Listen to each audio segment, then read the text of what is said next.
Jackie Maddock, and I'm here with Carden Calder, the founder and managing director of Blue Chip Communication. And today we're going to talk to you about the next in our series of videos looking at perceptual crises and how to stop them in financial services.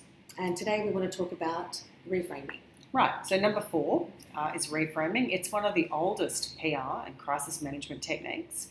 It is used so commonly and it's so much a part of our everyday that I suspect we don't even see most of the examples anymore. It's used brilliantly in politics, in business, and we can talk about some of the ways we've seen it, but one of the things we were talking about is, as a journalist, you've seen this used absolutely brilliantly. Everyone's aware of it. Some folk get it and some folk just don't. They just accept that this is how it is. And that example was... You want me to talk about Donald Trump? Not really, but if you have to. Right, so obviously fake news is brilliant. A term that was invented. Brilliant. It is every day, every tweet, he's able to come out and just absolutely draw a line through the majority of news coverage that he receives in America from what he calls the national media or liberal media, but national actually refers to northern. There's a very, very real correlation between the tactics that Donald Trump uses and some similar ones that were used in the 1960s and the Jim Crow era. But that's so the reframe in that case is from these are credible national news media, which is what we all believed 5 years ago, to these are only a certain segment of the population. They're small L liberal, they're left leaning, and they have an agenda, and they're wrong. Is essentially what the President of the United States is saying about credible global and local news organisations in the US. And he is being believed, not by everybody, but by the people who matter most to him.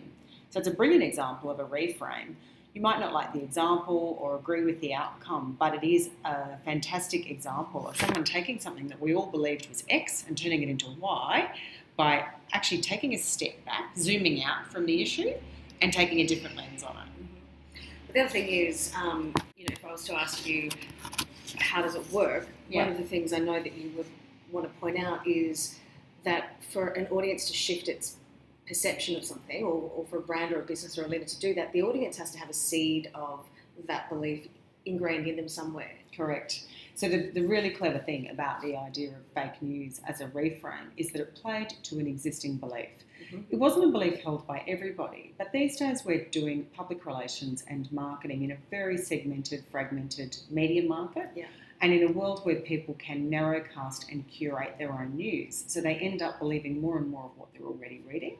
And in that world, Donald Trump could reframe credible news media as fake because he knew that some people already had this deep-rooted suspicion of institutions and of certain sorts of news media. So for this to work, a critical success factor is that it must play to an existing belief. Another critical success factor is that it must somehow be logical or feasible. Not necessarily 100% right, but there must be an inherent logic, no matter how flawed, in the new proposition as opposed to the way that people see things already. And like you say, history is littered, and the present, with examples of this being used in politics and social debate and public policy. In financial services, for it to be effective in financial services, shares many of the same characteristics. So if we just lift the veil, what are the mechanics of getting a reframe done really well? I think it's to zoom out. If you're a brand or a CEO or a CMO or a senior corporate affairs person and you're faced with a proposition, an accusation or a belief from people outside your organisation or inside for that matter, which is something that you don't think tells the whole story or that you don't think is the right view on the issue, then the technique is to zoom right back out. And it's about context. It's about saying, we're looking at it in this relatively narrow way. Let's go back out and look at all of the issues and let's see this a different way.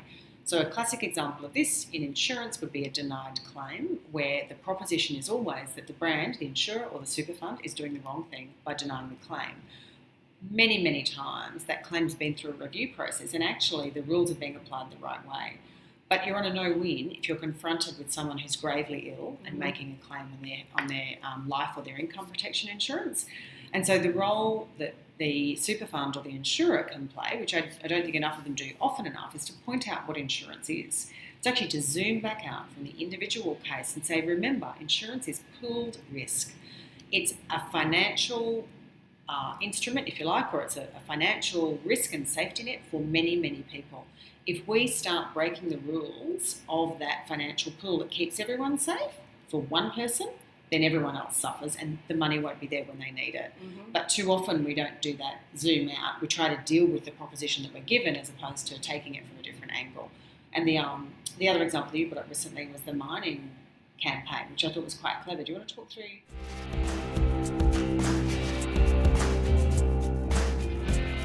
I mean, obviously, with the mineral resource rent tax, the mining lobby had a huge war chest for advertising to have that essentially defeated. But, the government was attempting to reframe mining companies digging up Australian, essentially the land in Australia. It's almost taking from Australians. As taken from Australians, and saying we all own this land. We all own this land. No mention of original Australians. Yeah. We all own this land, and shouldn't we all have a fair share of the profits of it? And sensing that threat and the magnitude of it, one of the things the mining companies did is they got together. We yet to see that, I would argue, in certain sectors of financial services, but they got together and their reframe was from their, they were being cast as the baddies, digging minerals out of the ground and stealing from Australians, but they recast themselves. Well, I think as the ones that are providing prosperity to Australians, that are essentially, exporting all of our goods, making a ton of money for us, pumping up all of our superannuation accounts and being part of the portfolios of most Australians, being some of the biggest companies in the world. Which was underpinnings of prosperity. Mm-hmm. So if we look at that and we look at the others we've talked about, the things you'll notice are it's simple, it's already believed by some people, it's already an existing belief that's out there, and on some level it must be logical. So with that, I think that's pretty much a wrap. Yeah, that's a reframe. So thanks so much for watching, and we just want to draw your attention to the Royal Commission commencing again very shortly.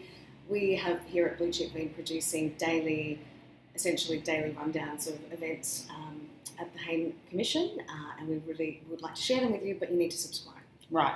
So if you're watching this and the Royal Commission is not live, you'll be able to get our weekly commentary on it. But if you're watching this and the Royal Commission is live, you can drop us a note on our landing page on the website. You can subscribe to our daily product, but you can only get that by subscribing. Mm-hmm. And we apply these lenses of all of the strategies we've talked to you about perceptual crises and see how they're playing out day to day at the Royal Commission. We'd love to share it. Thanks for watching.